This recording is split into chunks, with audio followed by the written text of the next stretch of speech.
का टॉपिक है मेनिंजाइटिस। जैसा कि आपको पता है कि मैं नर्वस सिस्टम का सारा वेरियस कंडीशन अभी डील कर रही हूँ। तो मेनिंजाइटिस क्या है?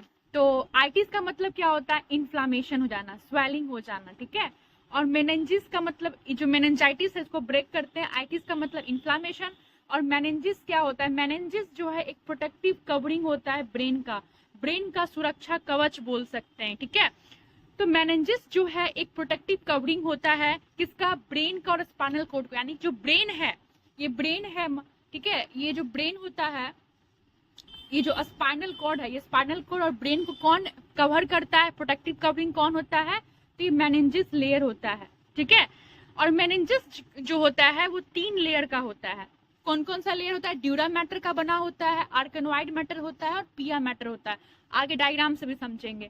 मेनिंजिस क्या है? एक प्रोटेक्टिव कवरिंग है। कौन सा? ब्रेन और स्पाइनल कॉर्ड का।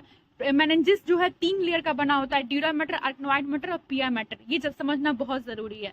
आपको एक बात बता दें कि जब हम लोग डेफिनेशन पढ़ते हैं मेनिंजाइटिस का, तो क्या पढ़ते हैं? ट्रेडिशनल डेफिनेशन है कि meningitis is the inflammation of the brain, है ना। Brain in the sense meningitis is the inflammation of the meninges. Meninges में इन्फ्लामेशन हो जाता है, जिसे मेनिंजाइटिस कहते हैं। लेकिन जैसा कि हमें पता है कि मेनिंजाइटिस का 3 लेयर होता है, तो क्या अगर किसी को मेनिंजाइटिस हुआ है तो ये तीनों लेयर इफेक्ट होगा? नहीं, ठीक है। जब मेनिंजाइटिस किसी को होता है तो सिर्फ 2 लेयर ही मेनली अफेक्टेड होता है। कौन सा लेयर? आर्कोनोइड मैटर और पिया मैटर। ड्यूरा मैटर बहुत ही ना के बराबर अफेक्टेड होता है। मोस्टली अफेक्टेड मैंने इसीलिए लिखी हुई है यहाँ पे, ठीक है। आई होप यहाँ तक समझ आ गया होगा। अब आप इस डायग्राम को ध्यान से देखिए। ये मेनिंजिस का मैं डायग्राम है, ठीक है। फर्स्ट ऑफ ऑल क्या है? ब्रेन है, ठीक है। उसके बाद क्या है? पिया मैटर है। उसके बाद क्या है? आर्कनोइड मैटर है। उसका ड्यूरा मैटर है। मैं बताई थी कि मेनिंजिस का 3 लेयर है। सबसे outer most layer dura mater होता है, फिर उसके अंदर आर्कनोइड मैटर होता है, फिर उसके अंदर पिया मैटर होता है, ठीक है। और इस तीनों लेयर के अंदर, इस तीनों मेनिंजाइटिस के अंदर ब्रेन होता है, तभी तो उसको सुरक्षा प्रदान करेगा। और जैसा कि मैं बताई थी, यहाँ पे ध्यान से एक चीज और देखिए, सब आर्कनोइड स्पेस, ये बहुत ही ज्यादा इंपॉर्टेंट है। सब आर्कनोइड स्पेस क्या होता है? जहाँ पे CFC फ्लूइड पाया जाता है। तो आप देख सकते हैं कि सब आर्कनोइड स्पेस भी प्रेजेंट है कहाँ पे? पिया मैटर और ड्यूरा मैटर में। यानी कि ब्रेन का लगभग सारा ऐसा पार्ट है जहाँ पे CFC फ्लूइड प्रेजेंट होता है। इसीलिए ब्रेन का जब भी कोई डिजीज कंडीशन होता है तो हम लोग क्या करते हैं? लंबर पंचर करते हैं, ताकि लंबर पंचर एक प्रोसीजर है जिससे CFC फ्लूइड को सब आर्कनोइड स्पेस से निकाल सके, ठीक है। ये एक बेसिक कॉन्सेप्ट मैं बता रही हूँ क्योंकि बार बार आपको यूज होगा ब्रेन का जब भी आप पढ़ोगे तो डायग्नोसिस में, ठीक है। तो आप यहाँ डायग्राम से देखो कि यहाँ तक कि जो मेनिंजिस का लेयर है उसमें भी सब CFC फ्लूइड प्रेजेंट है। ब्रेन का हर एक पार्ट्स में CFC जो फ्लूइड है वो प्रेजेंट है। इसीलिए जो है CFC फ्लूइड को कोई भी डायग्नोसिस प्रोसीजर ब्रेन का हम लोग यूज करते हैं। चलिए यहाँ पे आप थोड़ा सा देख लीजिए, ये क्या है? ब्रेन है। आप देख लीजिए ब्रेन, ये स्कल है जो कि कवर करता है इसको, ठीक है। और इस जो ब्रेन है हमारा, उसको ही जो है मेनिंजिस कवर करता है। अब कॉन्सेप्ट समझने के बाद डेफिनेशन में कुछ बचा ही नहीं। क्या है? Inflammation of meninges. हाँ, मेनिंजाइटिस में मेनिंजिस इन्फ्लामेशन होता है, लेकिन सिर्फ और सिर्फ 2। कौन सा?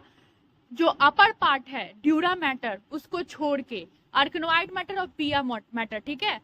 उसके बाद कहता है कि ये जो कारण है, इसका जो मेन कारण है मेनिंजाइटिस का, वो बहुत सारा फैक्टर पे डिपेंड करता है, ठीक है। यानी कि मेनिंजाइटिस होने का जो फैक्टर है वो बहुत सारा है, काउजेस बहुत सारे हैं, लेकिन जो मेन काउजेस है वो कौन है? वो इन्फेक्शन है। कौन सा इन्फेक्शन?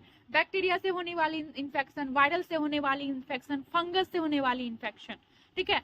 यानी कि अगर हम ये चीज देखें कि मेनिंजाइटिस का इटियोलॉजी को अगर समझे तो उसका 2 इटियोलॉजी है। एक है इन्फेक्शियस जो किसी माइक्रो ऑर्गेनिज्म के कारण होता है, और एक है नॉन इन्फेक्शियस जो किसी ट्रोमा की वजह से, मान ली चोट लग गया, इंजरी हो गया, एक्सीडेंट हो गया, ये हो गया नॉन इन्फेक्शियस।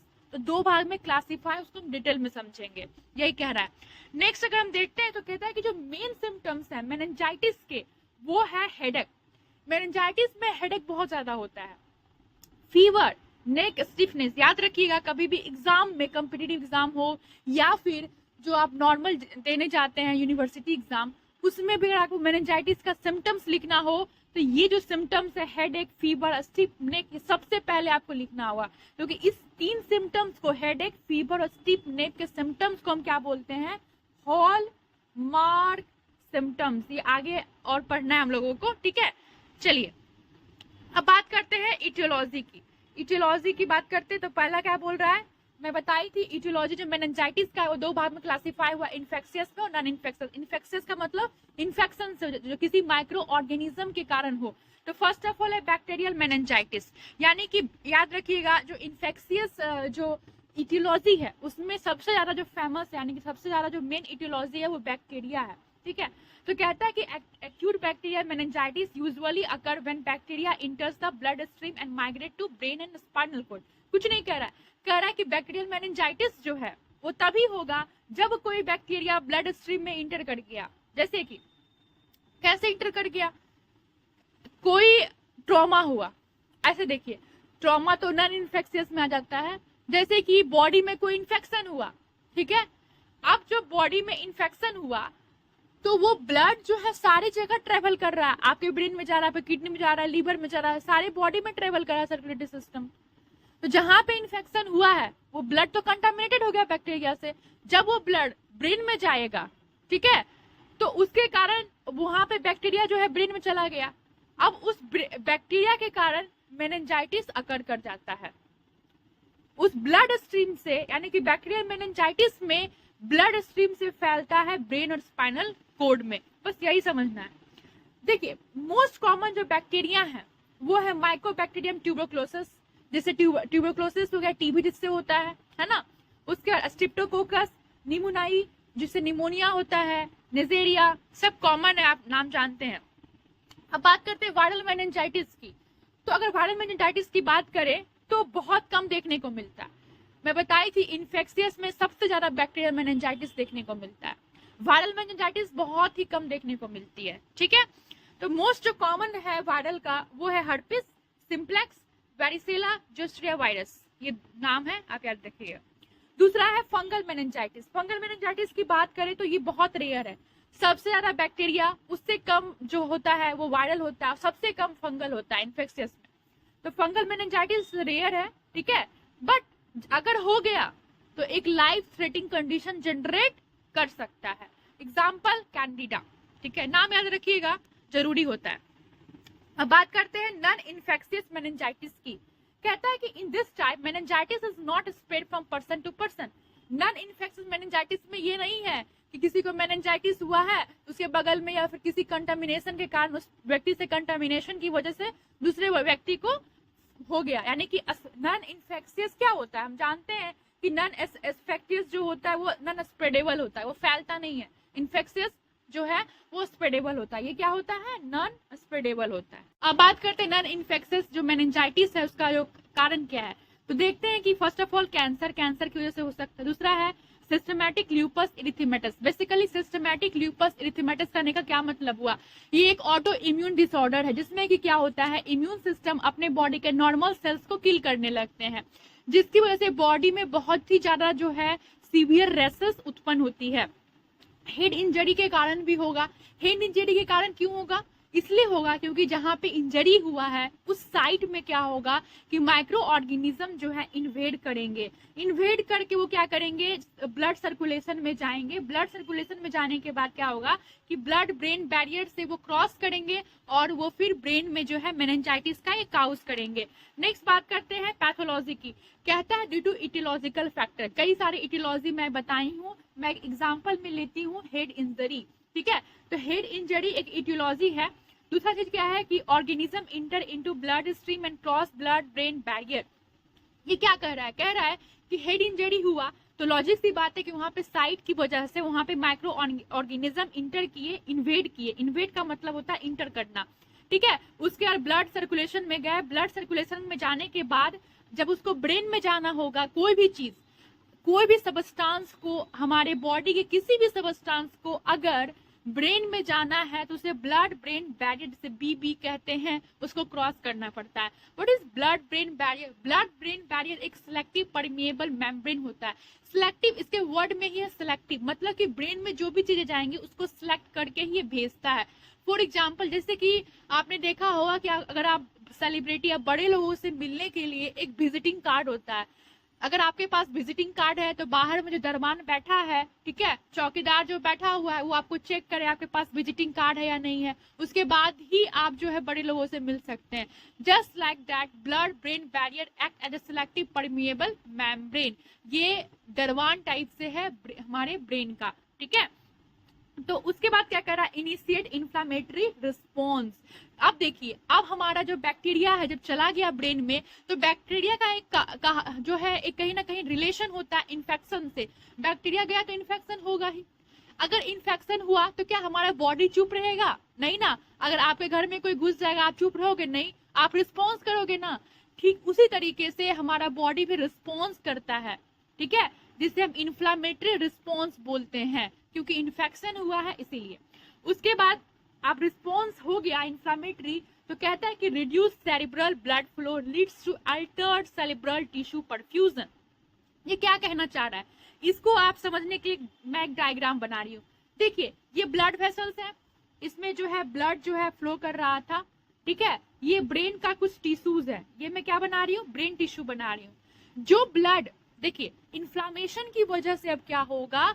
देखिए, जब कोई चीज इन्फ्लेम्ड होती है, कोई टिश्यू है, कोई सेल है, अगर वो इन्फ्लेम हो गई, ध्यान समझिएगा, तो वो चीज क्या होती है ना कि डेलिकेट हो जाती है, बहुत पतली हो जाती है। फॉर एग्जाम्पल, आप बैलून में बहुत हवा भर दो, देखते हुए कि बैलून बहुत पतला हो जाता है, लगता है कि फट जाएगा, ठीक है।